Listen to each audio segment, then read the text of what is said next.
नमस्कार। हमारे चैनल में आपका हार्दिक स्वागत है।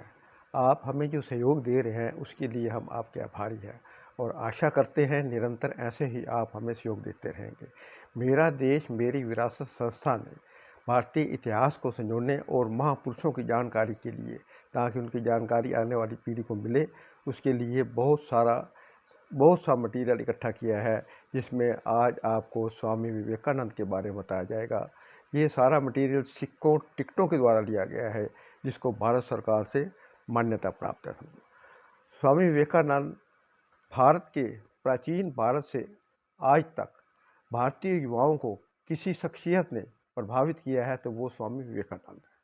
स्वामी विवेकानंद से युवा इतने प्रभावित हैं कि वो उनके शब्द हमेशा याद रखते हैं, उठो, जागो और तब तक मत रुको जब तक आप लक्ष्य प्राप्त नहीं कर सकते। ये प्रेरणादायक शब्द आज भी जब भी कानों में गूंजते एक नया जोश आ जाता है। उन्होंने ये भी कहा था कि जो भी काम करो उसको सदैव ध्यानपूर्वक करो और पूरा तन मन उसमें लगा दो, फिर उसका रिजल्ट देखो कितना अच्छा निकलता है। स्वामी विवेकानंद 12 जनवरी 1863 को कलकत्ता में उनका जन्म हुआ था और 4 जुलाई 1902 में उनका वो स्वर्ग सिधार गए थे। केवल 39 वर्ष की आयु में उन्होंने संसार में अध्यात्म का ऐसा संदेश दिया कि आज तक वो अमर हो गए हैं। 1893 में शिकागो में अमेरिका में सनातन धर्म के प्रतिनिधित्व करते हुए सिर्फ 2 मिनट के भाषण में स्वामी विवेकानंद ने वहाँ कहा था, अमेरिकी बहनों और भाइयों, ये शब्द सबको इतने प्रभावित किए कि उनका भाषण सुनने में लोग तालीन हो गए थे। उसके बाद एक औरत ने तो विवेकानंद को यहाँ तक कह दिया कि मुझसे आप शादी कर लो, मुझे आप जैसा पुत्र चाहिए। कहते, माता ये तो संभव नहीं है, मैं ही आपका पुत्र बन सकता हूँ। वो नारी सम्मान के इतने कायल थे कि वो इस औरतों की इतनी इज्जत करते थे।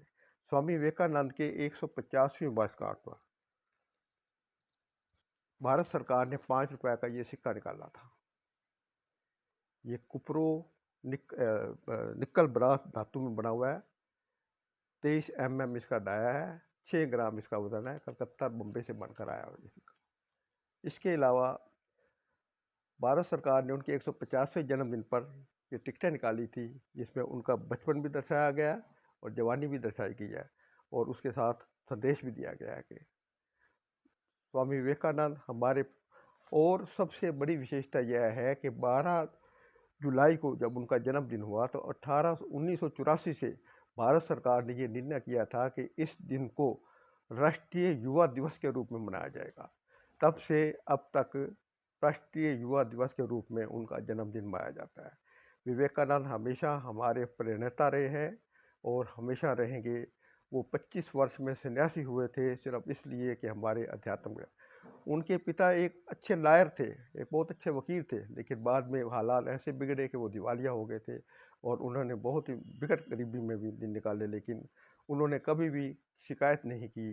वो काली माँ के उपासक भी रहे हैं और परमहंस रामकृष्ण के शिष्य थे, परम शिष्य थे और उनका संदेश उन्होंने जन जन तक पहुँचाया। आज भी वो हमारे कानों में गूंज रहा है। स्वामी विवेकानंद अमर रहे। जय हिंद। आज के लिए आपका धन्यवाद। आप कृपा करके चैनल को सब्सक्राइब करें, लाइक करें, कमेंट्स दें और शेयर करें। आपका हार्दिक धन्यवाद।